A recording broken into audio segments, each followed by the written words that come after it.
Setting up a PC Part 2 of 2. This is our bookend nugget in which we continue the discussion we opened in the previous one on the various interfaces, chiefly external interfaces, that are involved in setting up a PC. These are important skills for you to know as IT sales representatives, friends, because you can actually help out your neighbors, colleagues, and friends. I don't know how many folks I've helped over the years. Many of these folks are family members, quite frankly, who just couldn't get the hang of taking their tower case, moving it to another room, which involves the frightening to them task of unplugging all of those cables, keeping track of which cable goes with which connector, and so on. It's my goal, or one of my goals, that by the end of this training, besides your passing the Strata IT for Sales exam, that you'll also be very comfortable with setting up a PC. We'll start by looking at what are called multifunction interfaces, and then we'll go into the power process. What power connectors are required to give juice or electricity to a PC? What's a power supply? We'll complete with a consideration of the PC boot process. We're not going to get all nerdy. We'll not go to the level that's required in the ctia A+,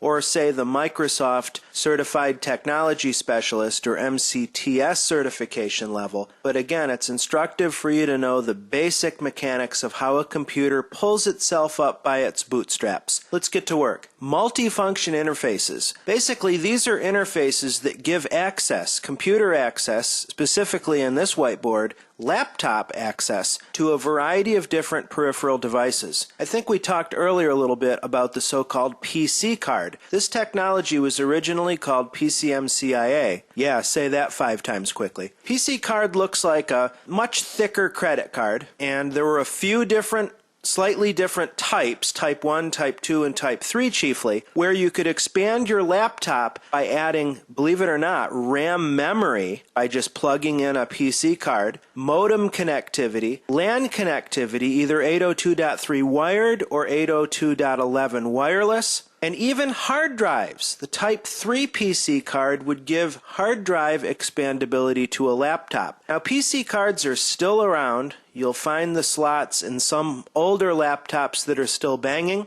However, the current technology for this slot-based expansion that does not require you to crack open the laptop case. You'll remember earlier I taught you that working on laptops tends to present far more challenges than performing, say, hardware upgrades on a desktop computer, simply because there's so much stuff crammed in a smaller form factor on a laptop. Express cards are an external peripheral device interface that are faster than the old PC cards and also are more green. They consume less voltage than do the old PC cards, but it's the same idea. It gives you nice expandability without having to crack open the case and permanently install devices. The actual connection interfaces used nowadays with Express Card are either the super high-speed PCI Express or USB 2. And the kinds of peripherals that you'll normally find that use the Express Card form factor are things like sound cards, TV tuners, and 802.11 wireless devices. Before we go out to Google and take a look at some pretty pictures, let's review with flash memory storage. Desktop and laptop computers often come with one or more flash memory slots right on board in the chassis. Alternatively, you can buy a USB 2 powered multi-card reader that supplies several different solid-state form factors for your convenience. First, let's take a look at the PC card. This shows a laptop computer with a PC card inserted. I can tell just by looking at the card itself and the fact that it's made by Linksys is that this is a wireless access card in which the antenna is built into this end piece here. And again, the nice thing about PC cards, at least in theory, is that you can plug them in when you need them, extract them when you don't. This is a nice graphic that shows the difference in functionality. You could have, for instance, a wireless PC card that gives wireless access, or on a desktop PC, install a PCI wireless adapter card. Same functionality, different form factor and approach. Looks like this is a PC card that gives USB expandability. A common buying decision, at least that I have when looking at laptops, is how many USB 2 ports are included in the chassis. Seems like you can never have enough USB ports. This gives you easy expandability along those lines. The Express card looks an awful lot like the PC card. Really, at first blush, you might confuse one for the other. Now again, in the name of competing standards, there are two Express card standards standards. There's the Express Card 34 and the Express Card 54. You see the 54 is larger. It has a same size socket, but then where the card snaps in, where it ends, you've got a fatter main logic board that enables you to do more with it. This shows a whole number of different Express Card technologies. Some of these are made by Dell. Again, these could be Ethernet adapters for wired Ethernet use. They could be modems, variety of different things we have with the Express Card technology. Looks like this is an Express Card hard drive that gives 16 gigabytes of solid-state disk storage to your laptop computer. And then to review our flash memory card readers, this is an interesting picture because it shows not only the USB external reader, but also the various form factors of cards that fit in that reader. We have the Sony proprietary memory stick that you can use in Sony digital cameras, camcorders, and even the PlayStation Portable. We have the SD line of chips going all the way down to the micro SD that are used with smartphones. XD picture card, if you're unfortunate enough to be bound to a device that uses that type of storage, and then the compact flash. Now you notice the drive letters here, H, G, E, F. Just a reminder, when you use flash memory, those solid-state disks are mounted to your file system just as if they were a fixed SATA or ATA hard drive. Next, let's revisit the subject of audio jacks and interfaces, building and expanding upon what we picked up in the previous couple of nuggets. This is the kind of thing where you really have to see it rather than just look at the text. We'll review the text here very quickly, then we'll go to Google again. The standard audio inputs and outputs on a low to medium end audio card are going to be what are called 1/8 inch mini jacks. Remember in earlier nuggets we looked at the multicolored audio jacks on a traditional non-workstation PC. You can plug in a microphone if it has a mini jack on it, of course, headphones, go out to speakers. Your basic PCs deal with 1/8 inch. Once you start getting into higher end audio, as previously discussed, the XLR interface is the 3-pin interface type used with microphones, higher end microphones. Digital audio is referred to as SPDIF. Digital audio is going to give you a cleaner signal, and many of these SPDIF cables, in particular what's called the Toslink connected cable, is actually a fiber optic cable. We talked about fiber optics a little bit earlier. You'll want to use these Toslink/SPDIF digital audio cables in higher end audio visual systems, whether you're using your PC as a media center with a TV tuner card, or actually to connect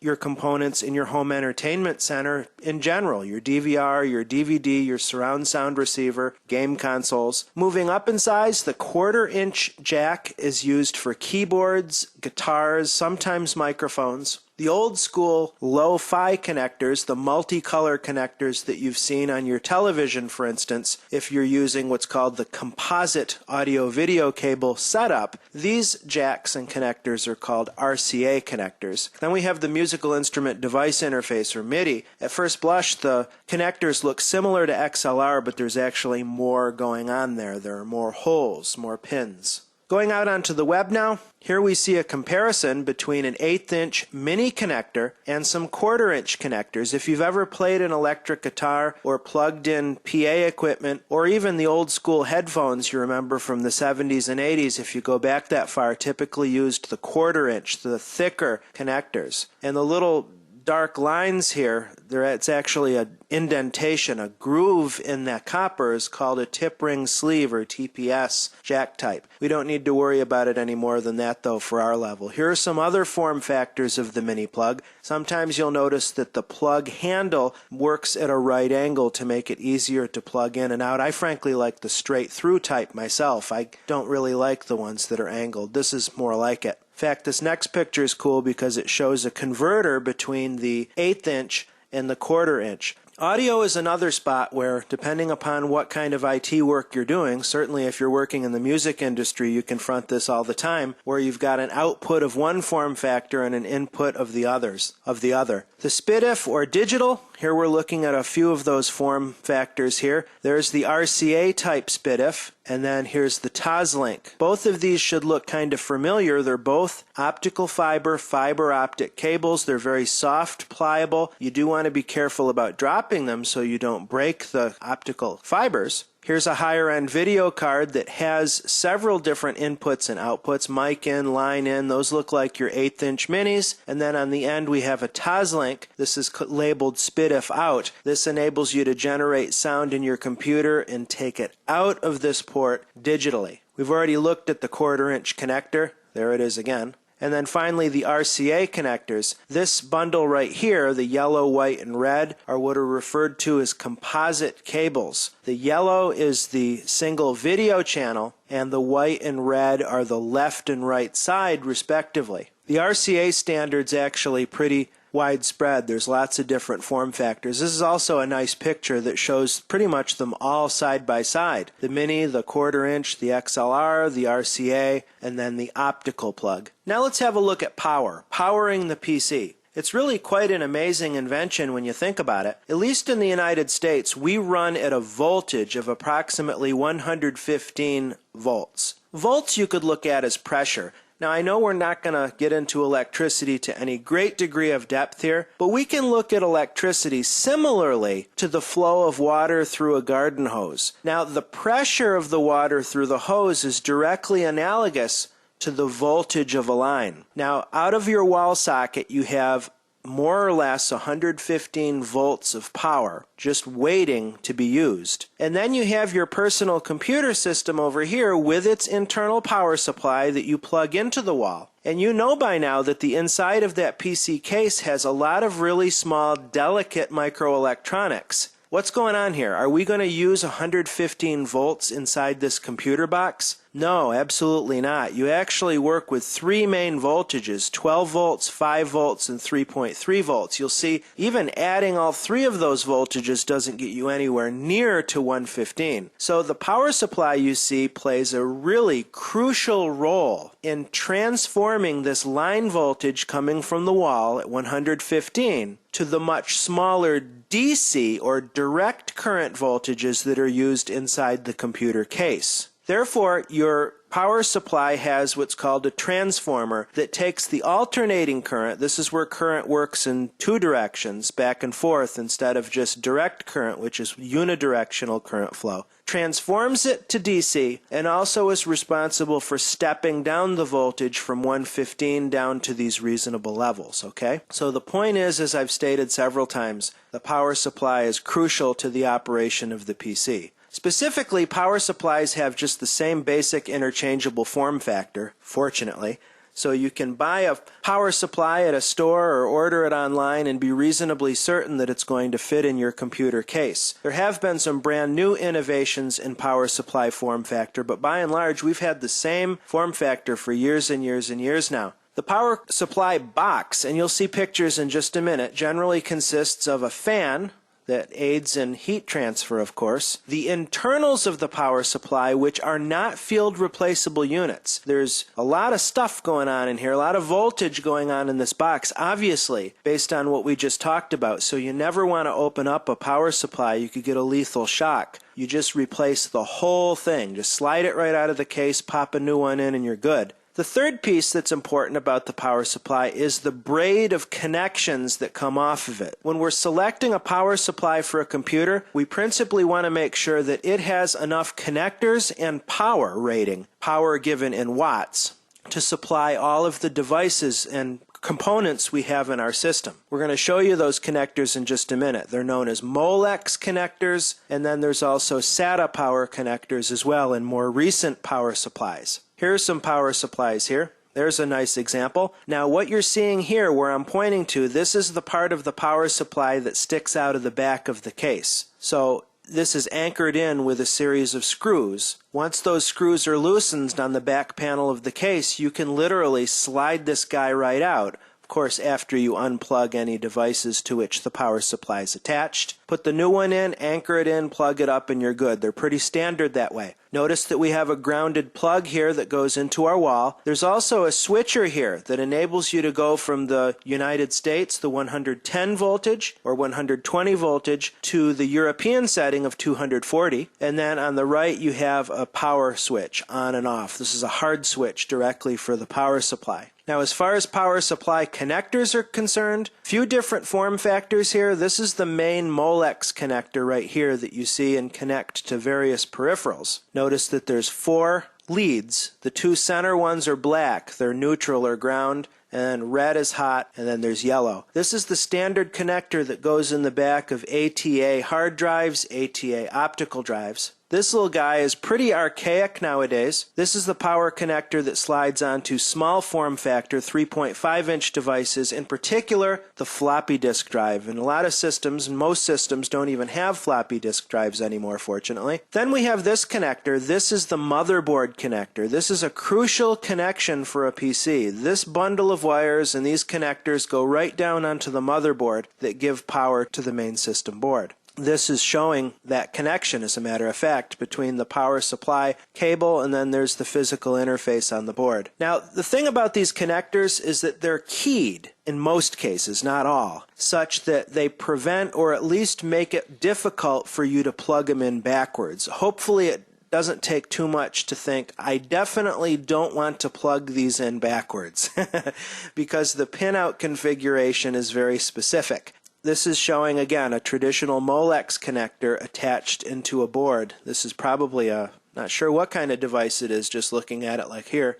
And then finally we have the SATA power connector. This is showing the back end of a SATA drive. And you see the connector here, it's different from the Molex. For backward compatibility, you'll find that almost all PC desktop hard drives that use the SATA interface have a Molex power as well as a SATA power connector, just for backward compatibility. And again, to bring up the refrain that whenever you have need of a connector, there's something available. This is showing converting from one to the other if needed. So besides needing to select a power supply that has adequate connectivity to all of your internal devices, we also want to consider the power rating, again given in watts, of the power supply to make sure, for instance, that the power supply is giving adequate power to all of those connections. Of course, that brings up the question, how do you know, especially when you're building a PC from scratch, what the power requirements in sum or in total will be? And what's cool about that is that you can visit various websites that have calculators that help you with that calculation.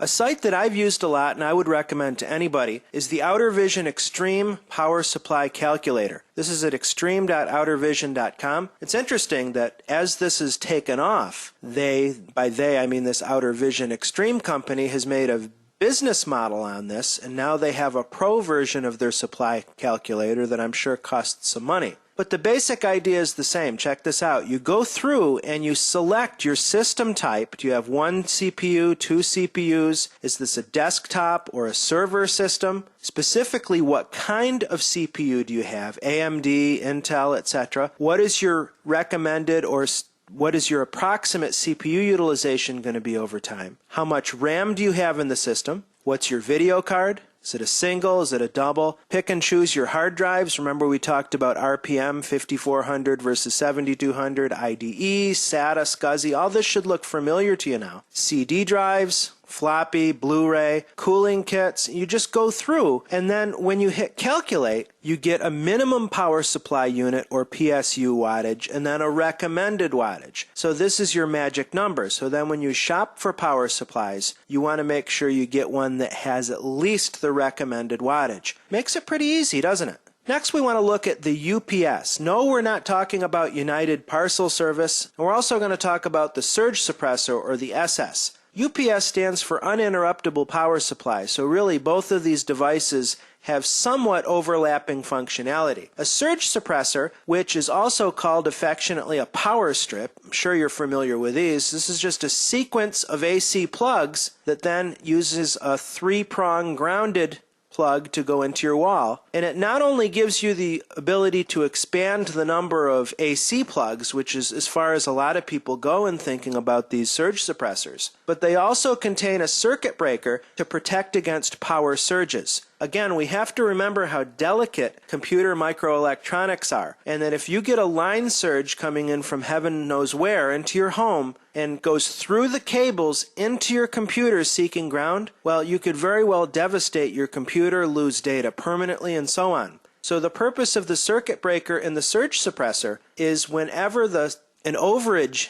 happens, a power overage, the surge suppressor snaps off power to all of the devices in that chain immediately and protects them. Now that's better than nothing, but that can be harmful to a computer system because you don't want to just snap off a computer system while it's running. You always want to perform what's called a graceful shutdown, where we, through the operating system, Mac OS X, Windows, Linux, whatever, command the OS to gracefully shut down the system, which clears memory, clears cache, it spins down the mechanical hard disk platters. It's a good way to do business. This is why, at least with computer equipment, it's much better to go for a UPS or an uninterruptible power supply. We can look at a UPS as a battery backup. That's basically what it is. First, taking a look at surge suppressors, there's your traditional power strip that you and I are used to seeing. You'll notice that on the end there's a manual override or a reset switch if the circuit does break. Here's a trip light, more high-end surge suppressor. Really, those surge suppressors are all about the same. This one's cool because it gives you additional ports for, say, a modem or an Ethernet jack or coax cables. Any power coming in through the wall. If you want to protect it against a surge spike, a surge suppressor is a good idea for that.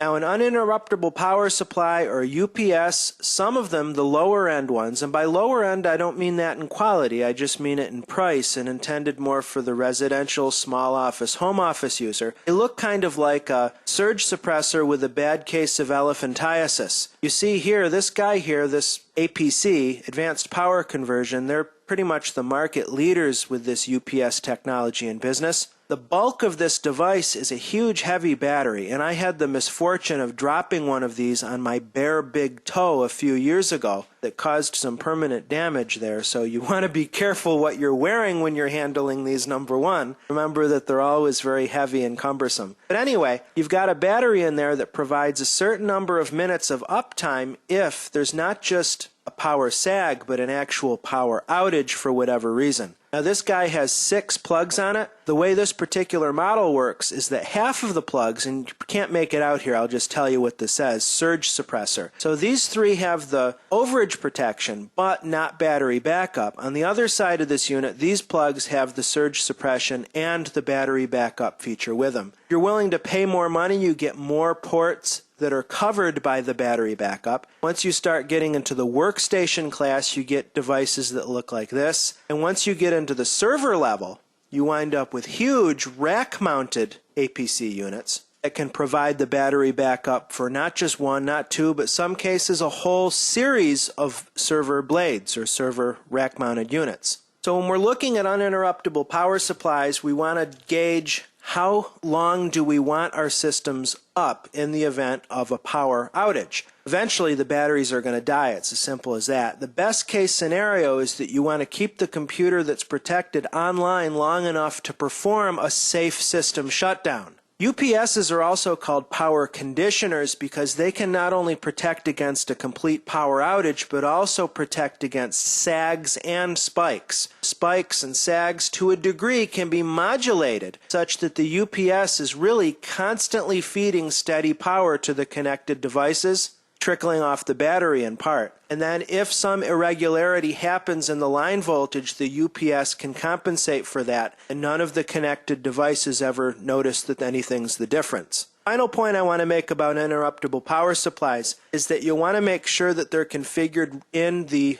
operating system too. For instance, you might have a Windows 7 based workstation that's protected by an uninterruptible power supply. Just simply plugging in the workstation to the battery is going to get the job done, but APC in particular makes really great management software called PowerShoot. It enables you to completely trick out and customize how that works. In other words, you can receive notifications on your desktop if there's a problem with the battery. So there's diagnostic information. It can give you to the second the level of uptime that it'll supply. It'll notify you if there is a line irregularity. The management software is a good thing, and I'd strongly recommend you install it if you do decide to suggest or install a UPS for a customer or for yourself. We'll complete this nugget with a brief overview of a traditional PC boot process. I'm going to make this explanation as operating system neutral as possible and look at just the general principles. Now, this boot process